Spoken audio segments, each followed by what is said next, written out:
Belakangan ini saya lagi suka buka TikTok.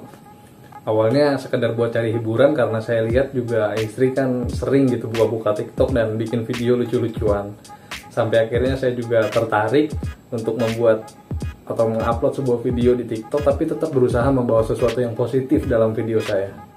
Sampai akhirnya ada satu hal yang membuat saya terkejut waktu lagi scroll-scroll di beranda.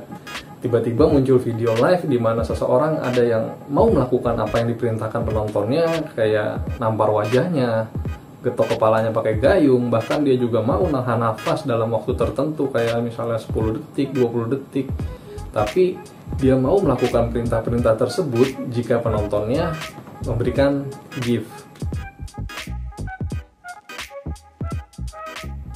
Akhirnya karena kepo dan penasaran, saya browsing apa aja sih gift yang ada dalam TikTok ini. Ternyata gift ini terdiri dari bermacam-macam bentuk atau gambar begitu, dan bisa ditukar dengan uang. Beda gift, beda juga nilainya.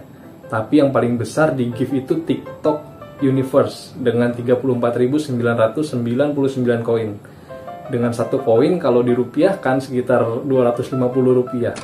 Jadi kalau ada yang dapat gift TikTok Universe ini, TikTokers tersebut akan mendapat sekitar 8.749.000. Ada yang dapat? Ada. Di video ini saya nggak mau bahas nilai-nilai dari gift yang ada di TikTok.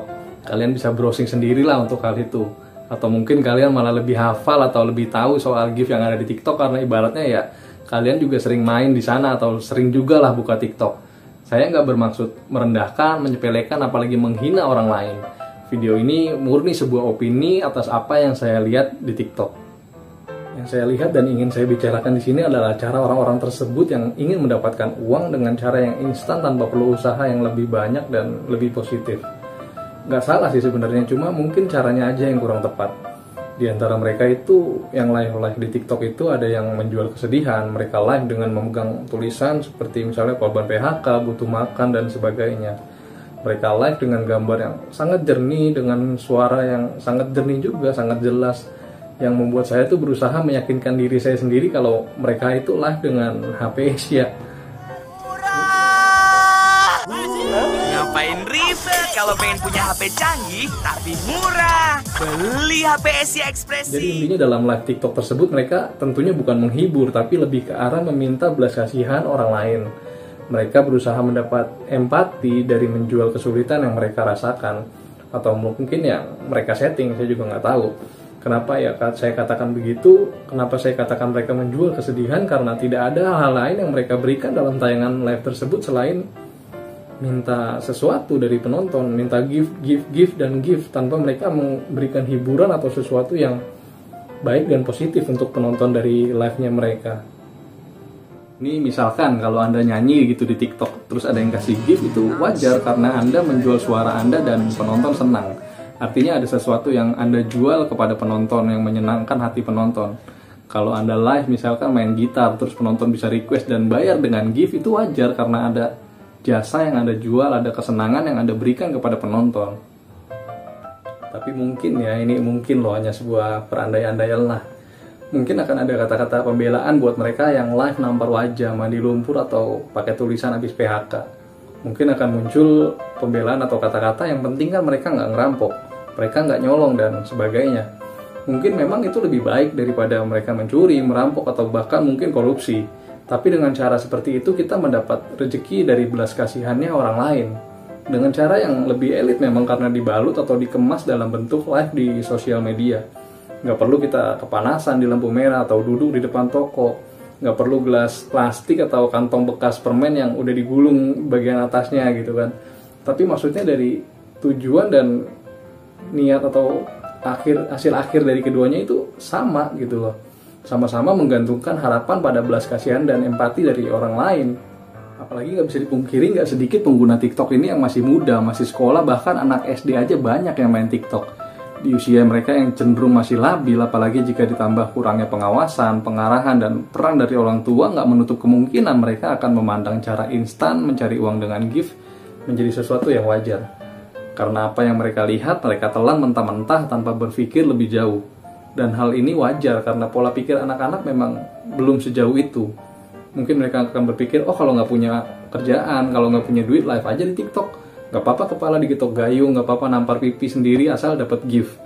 Kenapa bisa timbul pemikiran seperti itu? Ya karena apa yang mereka lihat dari orang-orang yang secara usia lebih dewasa dari mereka. Miris memang orang-orang yang dewasa yang harusnya memberikan contoh positif malah menjadi tolak ukur yang gitu deh. Padahal sejatinya kita bisa menjadikan TikTok sebagai media mencari uang dengan cara yang lebih bijak dan lebih terhormat, atau setidaknya lebih positif ketimbang meminta dan mengharapkan belas kasihan dari orang lain. Gak sedikit kok orang yang live jualan di TikTok.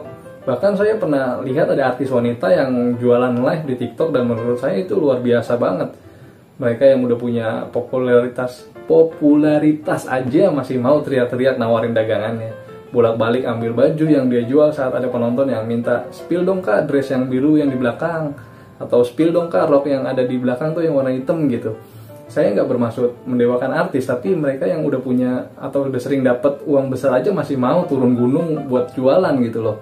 Mereka nggak malu dan nggak gengsi karena mereka tahu cara mereka mencari uang dengan live jualan itu bukan sesuatu yang menyimpang, bukan sesuatu yang mengharapkan belas kasihan dari orang lain untuk dibeli gitu. Di TikTok kalian juga masih bisa kok memberikan hiburan atau konten lain dengan muatan yang lebih positif ketimbang getok kepala, mampar muka, mandi lumpur di tengah malam sambil teriak mawarnya gitu. Terus kalau di gift singa mandinya pindah dah tuh ke lumpur lapindo. Tapi terlepas dari apa yang mereka buat dan tayangkan sebagai pembuat konten, kita nggak bisa ngatur apalagi melarang mereka karena mereka juga punya hak yang sama sebagai pengguna sosial media. Apapun yang mereka buat selama hidup, toh mereka juga yang akan mempertanggungjawabkan nantinya. Tapi pilihan juga ada di tangan kita sendiri sebagai pengguna sosial media dan sebagai penonton. Kita juga harusnya lebih bijak dalam memilih dan menentukan karena kita juga punya hak untuk memilih tayangan seperti apa yang ingin kita konsumsi, tayangan seperti apa yang ingin kita lihat. Karena ibaratnya mata itu pelita buat tubuh kita. Kalau apa yang kita lihat baik, apa yang masuk ke dalam pikiran dan ingatan kita baik, saya yakin apa yang keluar dari diri kita juga baik.